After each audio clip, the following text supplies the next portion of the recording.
unique et fier de l'être. Peut-être tu peux juste, si tu as quelqu'un à côté de toi, de ton groupe, sinon tu peux te regarder, dire « je suis unique et je suis fier de l'être », mais sinon tu peux le dire à quelqu'un de ta famille. Unique et fier de l'être. Les amis, Dieu nous a créés uniques. Dieu a pour nous, il a pour toi une mission unique. Amen. C'est tellement beau de voir la créativité de Dieu. Et pour moi, ça me parle de l'amour de Dieu. Le fait qu'il nous ait créés uniques, le fait qu'il ait une mission unique pour chacune et chacun d'entre nous, nous parle de son amour. Il n'a pas fait de nous des robots, il a fait de nous des fils et des filles. Amen. Nous sommes fils et filles de Dieu lorsque nous croyons en Jésus-Christ et nous pouvons à partir de ce moment-là être pleinement libérés dans tout ce qu'il nous a donné. Il a fait des dons spécifiques à chacune et chacun. Il a donné des capacités particulières à chacune et chacun. Et nous pouvons développer ces réalités. Lorsque nous sommes en Dieu, remplis du Saint-Esprit, nous allons pouvoir développer les dons qu'il a mis en nous, les capacités qu'il a mis en nous. Amen. Vous êtes partant dans cette saison de permettre au Saint-Esprit de développer, de vous permettre de développer ces dons, ces capacités qu'il a mis en vous pour que vous puissiez remplir votre mission, tout simplement.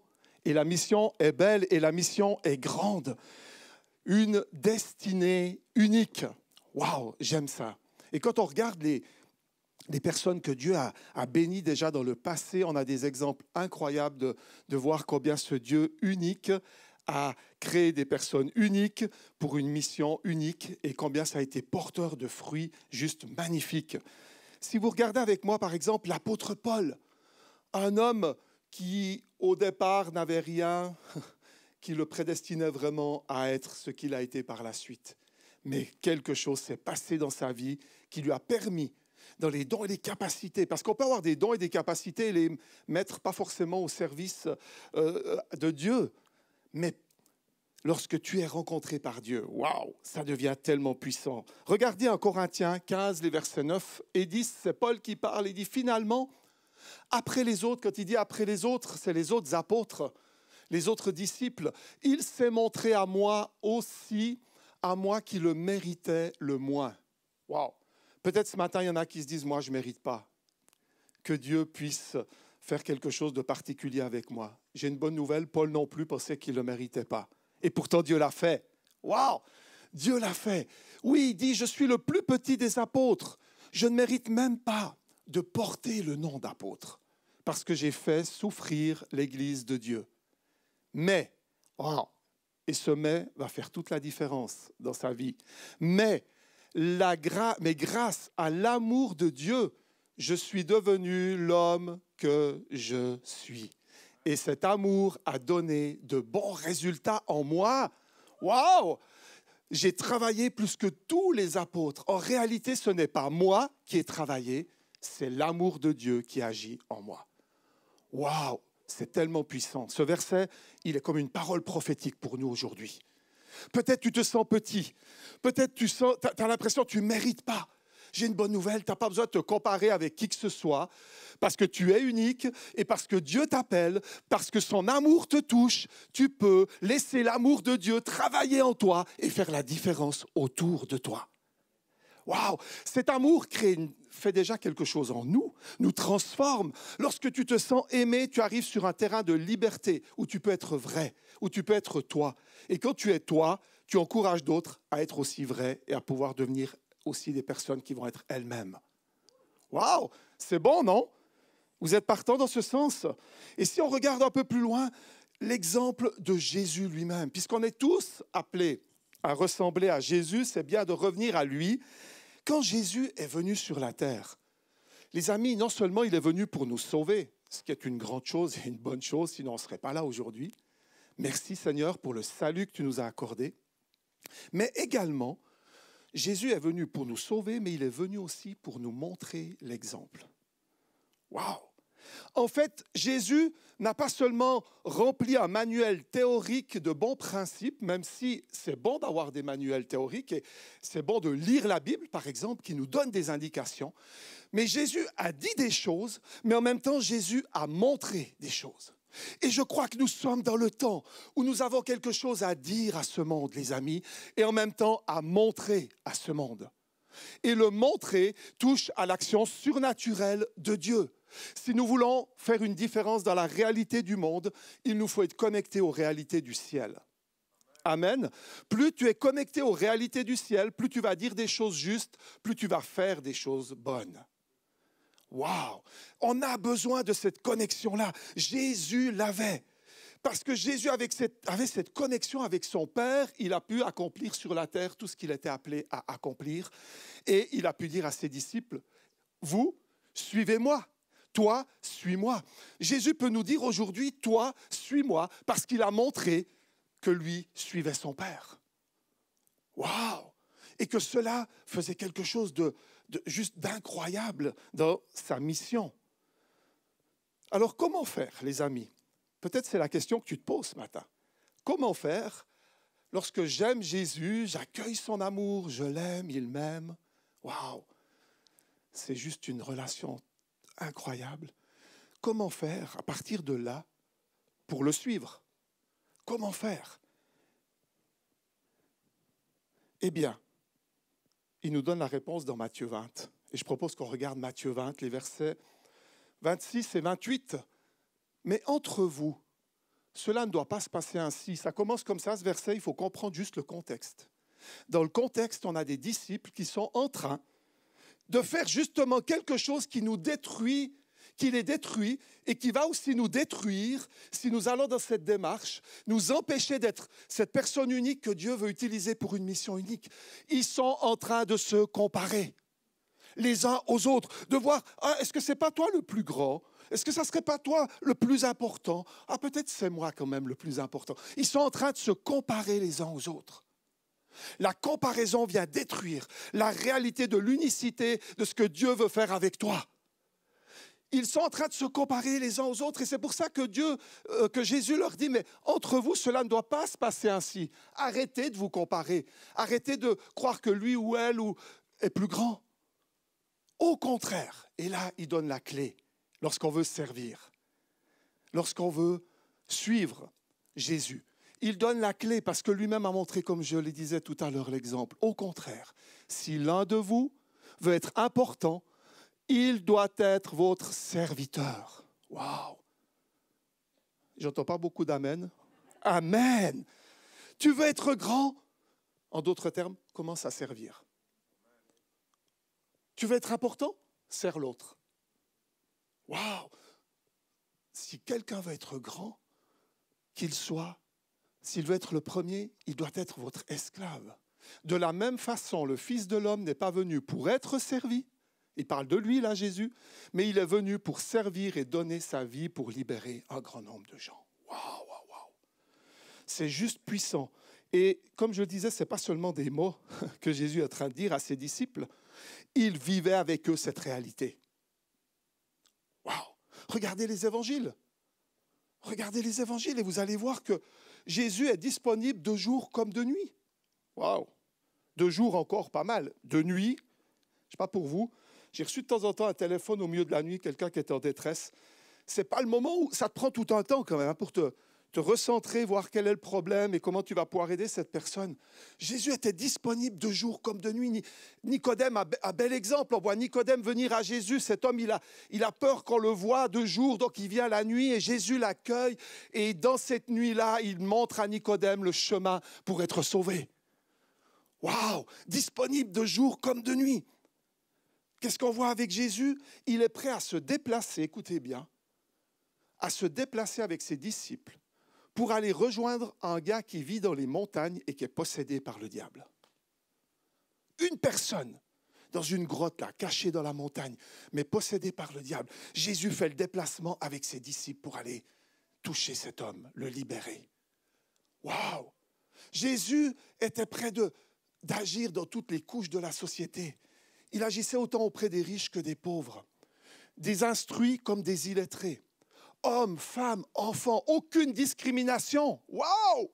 Hello! C'est tellement puissant, l'exemple de Jésus.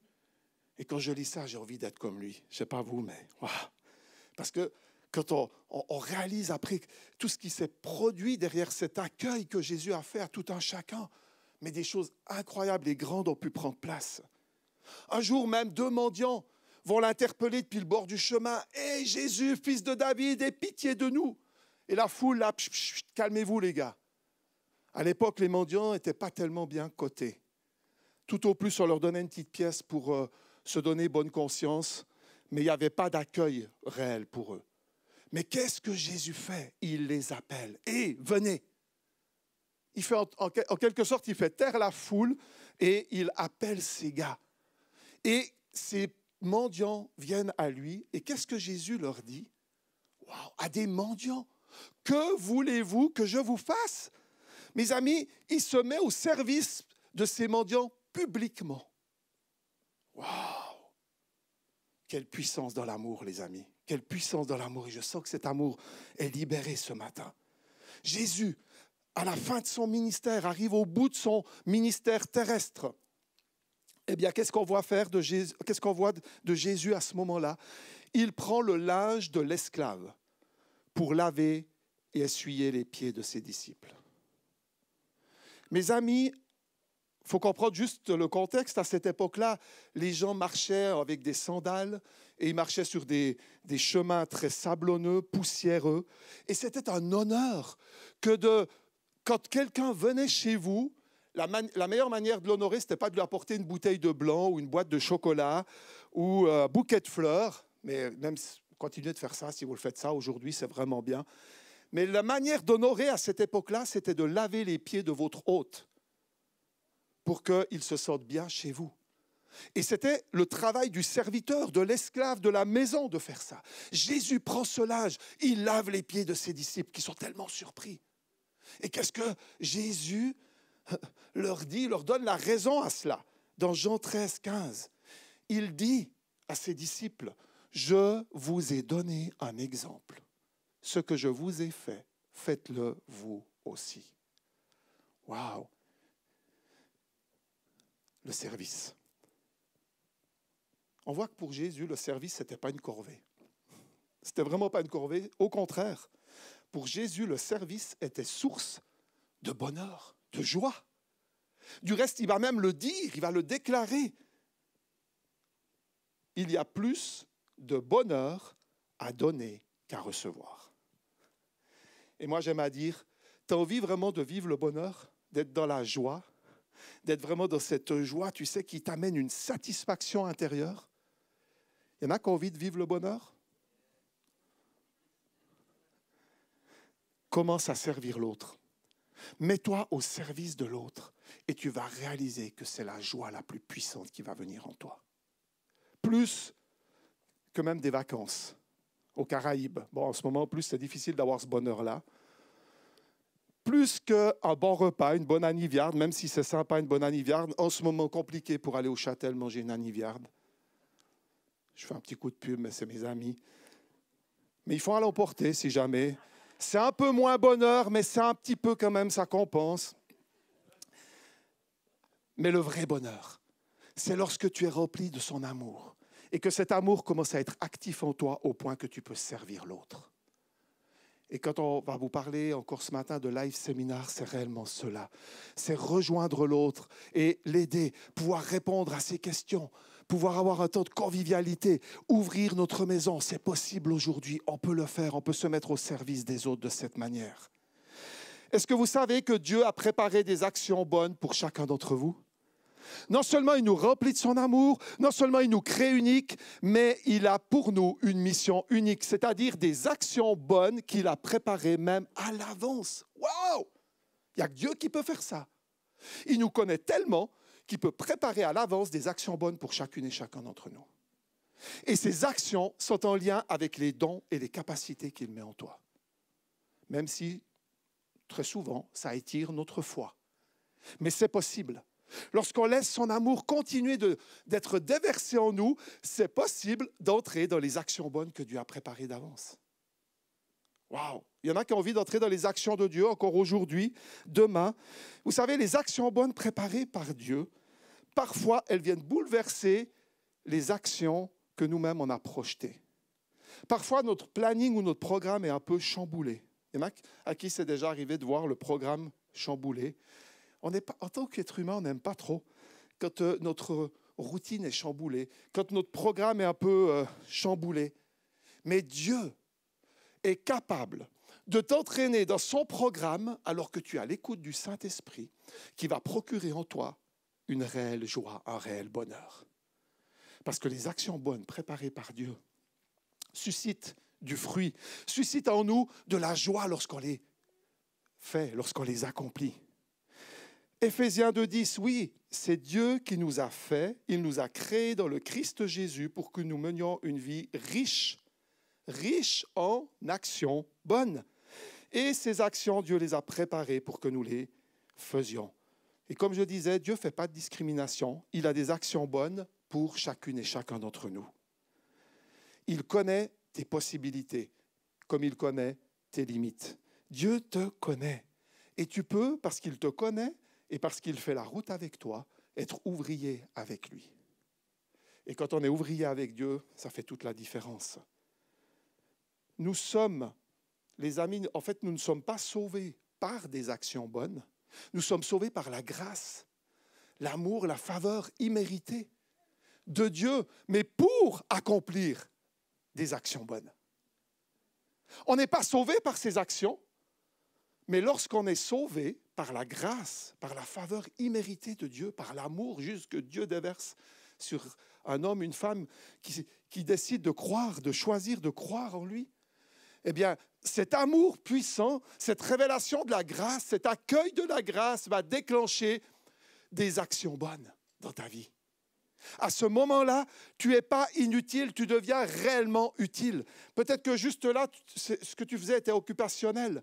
Peut-être que jusque-là, des fois, on entend les gens dire « Ah, mais ça, c'est pour manger, quoi. Je travaille pour manger. » Mes amis, quand tu es rempli de l'amour de Dieu, tu n'es plus en train d'agir pour manger seulement. Tu agis par amour, c'est-à-dire que ça devient des actions bonnes préparées par lui. Et à ce moment-là, il y a du bonheur. À ce moment-là, il y a du sens à ce que tu fais. À ce moment-là, les gens sont bénis autour de toi. Waouh! Ça me passionne tellement, cette réalité. Ce Dieu tellement rempli d'amour qui nous fait confiance en nous confiant des choses particulières à chacune et chacun. Donc, quand tu as accueilli la grâce, la faveur imméritée, tu peux, à partir de ce moment-là, vraiment accomplir ce que Dieu a réservé pour toi, ses actions bonnes. Du reste, quand Paul est touché par l'amour de Dieu, il n'est pas en train de vraiment faire quelque chose de bon jusque-là. Il persécute l'Église, il le dit lui-même. Il n'avait aucun mérite. Mais Dieu le rencontre. Il est touché par l'amour de Dieu. L'amour de Dieu vient envahir sa vie. Et qu'est-ce qui se passe au moment où il se relève de cette visitation du ciel? Tout doit commencer à partir d'une visitation du ciel. Il se relève, il dit, Seigneur, que veux-tu que je fasse? Il est tellement touché par l'amour de Dieu qu'il se rend disponible à Dieu. Et moi, je crois que, alors ce matin, on sent ces vagues de l'amour du Père qui vient. Dans l'amour, la peur est balayée. Dans l'amour, la crainte de ne pas être à la hauteur est ôtée. La comparaison s'en va. Tu peux être toi-même unique avec ton Dieu pour accomplir ce qu'il a préparé. C'est tellement puissant. Et il se met, et tu peux, à partir de cette place où tu es conscient de l'amour de Dieu pour toi, où tu es rempli de cet amour, où tu vis dans cet amour, où tu es porté par cet amour, tu peux dire, Seigneur, que veux-tu que je fasse? Et je te garantis que derrière cette position, quand tu es dans cette position-là, ce qui va découler va être des actions de Dieu. Hello, ça va être des actions de Dieu. La Bible nous encourage dans ce fait de se rendre disponible. Un cher ami m'a beaucoup impacté et a libéré aussi des espaces pour que je puisse commencer dans le ministère. Et il avait un dicton qui correspond à Ecclésiaste 9,10, qui dit « Tout ce que ta main trouve à faire, avec ta force, fais-le. » Parce que des fois, on pose 50 000 questions. On ne voit juste pas que Dieu, dans son amour, est en train de nous conduire dans une place où on va pouvoir être juste là, au bon endroit. Et c'est pour ça qu'il y a ce texte dans la Bible qui dit « Mais ce que ta main trouve à faire, fais-le. » Au moment où tu es là, dans la circonstance où Dieu est en train de t'emmener parce que tu es conduit par son amour, eh bien, tu vas pouvoir libérer quelque chose de bon. Et il dit, quelque chose d'intéressant avec ta force. Ça veut dire avec ce que tu es aujourd'hui, ce que tu as aujourd'hui, même s'il te semble des fois avoir un petit peu, c'est suffisant pour que tu puisses, avec ta main, bénir quelqu'un. C'est suffisant pour que tu puisses faire la différence dans la vie d'une personne. Avec ta force, fais-le. Dieu ne nous demande jamais de faire quelque chose au-delà de nos limites, comme je le disais. Les actions bonnes que Dieu prépare pour nous, en fait, sont préparées dans un but précis. Que nos vies honorent Dieu. Ce n'est pas pour attraper plus de galons à notre veste et pour dire maintenant, waouh, moi quand même, c'est pas mal. Quand je prie pour quelqu'un, Dieu le touche. Non, non, non. Oui, je veux voir Dieu agir, mais en fait, mon cœur est d'honorer Dieu. Mon cœur est de donner gloire à Dieu. Parce qu'en fait, je réalise que le travail qui est fait, il est fait au travers de l'amour de Dieu en moi. Sans cela, ça ne donne rien. Sans cela, c'est vain. Sans cela, c'est que Dieu, l'humain. Et c'est très, très limité. Très, très limité. On veut le divin. On veut Dieu dans l'affaire. Alors quand tu réalises que plus tu accueilles les réalités célestes en toi, plus tu vas être à même de pouvoir dans le terrestre manifester le céleste. Waouh, c'est fort, c'est puissant. Nos actions pour Dieu devraient être vraiment l'expression de notre amour pour lui, pour ce qu'il a fait pour nous. Le moteur du service doit être l'amour que nous portons à notre Dieu et à Jésus, son Fils, et au Saint-Esprit qui nous conduit aujourd'hui. Amen. Waouh. En fait, on accueille la Trinité. Ils ont chacun une fonction spécifique en étant tellement unis que quand tu accueilles un, en fait, tu accueilles tout le monde. C'est bon, hein? Tu en accueilles un, il y en a 3. Waouh! Ah ben ça, c'est une révélation. Tu en accueilles un, il y en a 3. Et c'est notre Dieu. C'est le ciel, c'est la réalité du ciel que nous accueillons. Waouh! Vous savez, Jésus prend plaisir à notre service. Il aime lorsqu'on, dans son amour, parce qu'on l'aime et on veut juste par amour, waouh, agir. Il aime tellement ça. Et il va jusqu'à dire, si quelqu'un, dans Matthieu 10, 42, si quelqu'un donne à boire un verre d'eau fraîche à l'un de ses petits, parce que c'est mon disciple, il aura sûrement sa récompense. Waouh! Mes amis, analysez.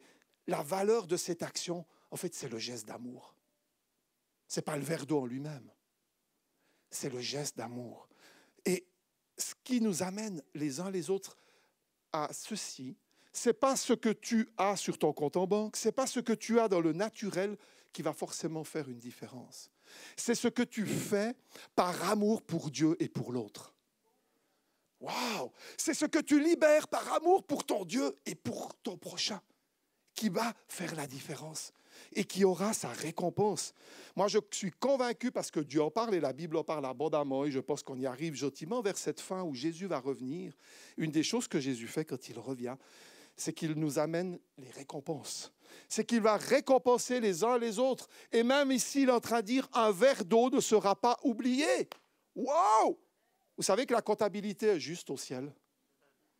Tu peux dire à ton voisin gentiment, sans lui faire trop mal, hein, pas un grand coup de coude, Dieu tient une juste comptabilité au ciel. Wow!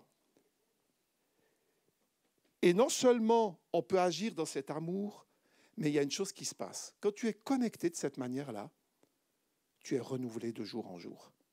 En fin de compte, tes forces sont renouvelées. Quand tu marches avec Dieu, dans l'amour de Dieu, tu n'es pas en train de t'épuiser. Dieu ne nous conduit pas au burn-out. Dieu nous conduit à faire ce qui est juste, ce qui est bon, ce qui fait partie de ce qu'il a préparé.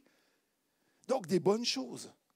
À partir de là, à partir de ce moment-là, tu es même renouvelé pendant la marche. Tu es renouvelé alors que tu marches poussé par l'amour de Dieu. Tu agis, oui, il y a du job, mais tes forces sont renouvelées. Les capacités en toi sont augmentées alors que tu sers, alors que tu agis. J'aime beaucoup cet homme dans la Bible. Regardez avec moi, parce qu'il a un bel exemple de ce que je suis en train de vous partager, de ce renouvellement pendant la marche. C'est Caleb, dans Josué 14, les versets 10 et 11. Caleb, c'est juste un gars incroyable. Et lui, il a cru Dieu dès le départ. Quand le peuple a quitté l'Égypte, il est avec Josué, ils sont les deux seuls à un moment donné qui vont explorer le pays sous les ordres de Moïse. Et ils découvrent ce beau pays. Et c'est les deux seuls qui vont dire, à un moment donné, alors que tout le monde a peur des géants, de l'opposition, de la pandémie, de tout ce qui peut être là, ils ont tous peur, mais Josué et Caleb disent, Dieu l'a promis, nous aimons Dieu, Dieu nous aime, il nous a fait une promesse, entrons dans ce pays. Et ils n'ont pas pu entrer à ce moment-là. Mais qu'est-ce qui se passe? Regardez l'histoire. Maintenant, il y a 45 ans, écoutez bien, 45 ans que le Seigneur a donné cet ordre à Moïse, ce fameux ordre, entrer dans le pays. C'était le moment où les Israélites traversaient le désert. Depuis ce temps-là, le Seigneur m'a gardé en vie selon sa promesse. J'ai maintenant 85 ans. Pourtant, j'ai toujours autant de force qu'au moment où Moïse m'a envoyé en Canaan. Je suis aussi fort qu'avant pour faire la guerre ou pour toute autre activité. C'est comme, est-ce qu'on peut applaudir juste notre Dieu? C'est quand même pas mal. C'est quand même puissant. 85 ans, 85 ans, et je suis aussi fort qu'avant. Mes amis, je crois dans cette réalité. Lorsque tu marches avec Dieu de nouveau, pas parce qu'on est des super-héros, mais parce qu'on dépend de lui. Parce qu'on dépend de son amour. On est connecté à la source de l'amour du Père. Et c'est cela qui va nous permettre d'avancer. Alors comme Caleb, levons-nous et agissons par l'Esprit, par amour. Levons-nous aujourd'hui pour faire une différence, sachant que notre service va vraiment nous procurer beaucoup de bonheur. Tu es unique aujourd'hui, je te le rappelle. Tu es unique, ta mission est unique. Mais Dieu a préparé quelque chose de bon et il veut t'entraîner dans ce bon qu'il a préparé. Alors fais confiance à Dieu dans tout ce qu'il t'appelle à vivre, dans tout ce que tu vas entreprendre avec lui. Fais-lui confiance que tu vas pouvoir le vivre pleinement parce qu'il est avec toi. Il marche avec toi. Et j'aime à dire, la foi ne veut pas dire que tout est facile, mais que tout est possible. La foi ne veut pas dire que tout est facile, mais que tout est possible. Est-ce qu'on peut se lever? La foi rend possible l'impossible. Oh Jésus, merci pour ta présence ce matin.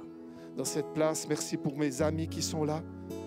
Et j'aimerais donner l'opportunité, s'il y avait une personne au milieu de nous qui dit, mais moi je réalise, oui, je suis unique, mais je ne connais pas ce Dieu qui m'a créé et j'aimerais le rencontrer. Tu es au bon endroit pour connecter avec Dieu.